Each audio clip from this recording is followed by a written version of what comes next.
Now, as we've been discussing there, for people whose loved ones are still being held hostage, it has been months of anguish as they wait for any glimmer of hope. We are joined now by Moshe Lavi. His brother-in-law was taken as a hostage by Hamas. He joins me now. Thank you so much for making time for us today. Thank you so much. You know, we've been discussing ceasefire negotiations between Israel and Hamas. They're reportedly in their final stages. How closely are you watching those developments? And what goes through your mind as you hear reporting that we are close to a deal? Yeah, all families of hostages, including my family, whose loved one, Omri Miran, was taken hostage from Kibbutz Nachal Oz on October 7th, are watching closely. But as I say often in this past couple of days, we've been within hours from an agreement since May. And until we see an agreement being signed by both parties and by the stakeholders, the mediator countries, we cannot trust that an agreement will be reached. And as it stands now, we also understand that this is only going to be the first phase of an agreement that will not necessarily ensure the release of all the hostages. So we're watching closely. Yesterday, I was in Jerusalem. My sister met the prime minister with other representatives of families of hostages. We received a briefing they received a briefing from the prime minister. Then we continue to Tel Aviv, to the vigil. And there is suspense in the air, and we hope for good news. You know, you mentioned that your sister met with the Israeli prime minister. I'm wondering what that briefing was like.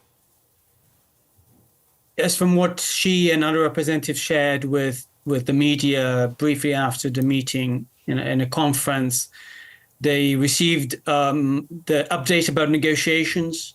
It's clear that Israel has agreed to a framework. We don't know the details yet, and we shouldn't know them.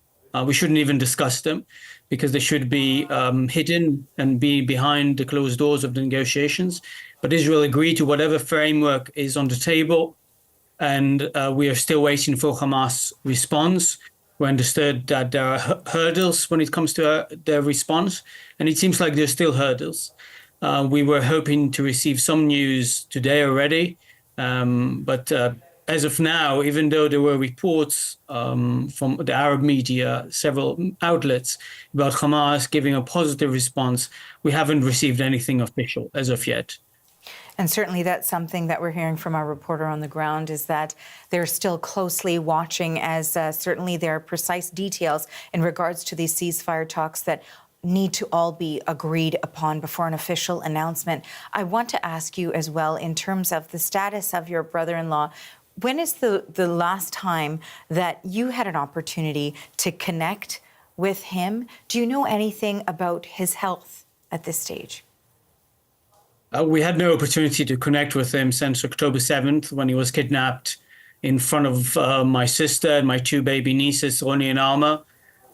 He was taken violently from his home in Kibbutz Nachal Oz, and that was the last time they saw him. My sister told him she loves him. She'll take care of the girls, and promised to do everything she can to bring him home, and ask him not to be a hero. But he's been a hero since then, because for 467 days he's been held captive by a monstrous terrorist organization, deprived of food and water and sunlight, subject to torture, violence. Some hostages were subject to sexual violence as well. The last time we received any proof of life was in late April, when Hamas released a psychological warfare video featuring him alongside another hostage, Keith Siegel. But since then, we haven't heard anything. Of course, we are concerned and worried every day, because every hostage at this point is a humanitarian case. Every hostage needs to be rescued, mentally and physically. But we hold on the belief that until we hear otherwise, Omri is alive, Omri is strong, and Omri is waiting for us to bring him home, waiting for the international community to force Hamas to let him go, and waiting for us, the Israeli public, to do everything we can to tell our government to do what they need to do in order to ensure the release of the hostages.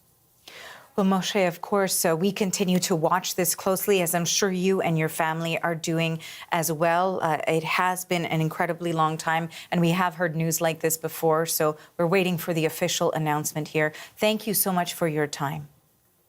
Thank you. Have a good rest of your day.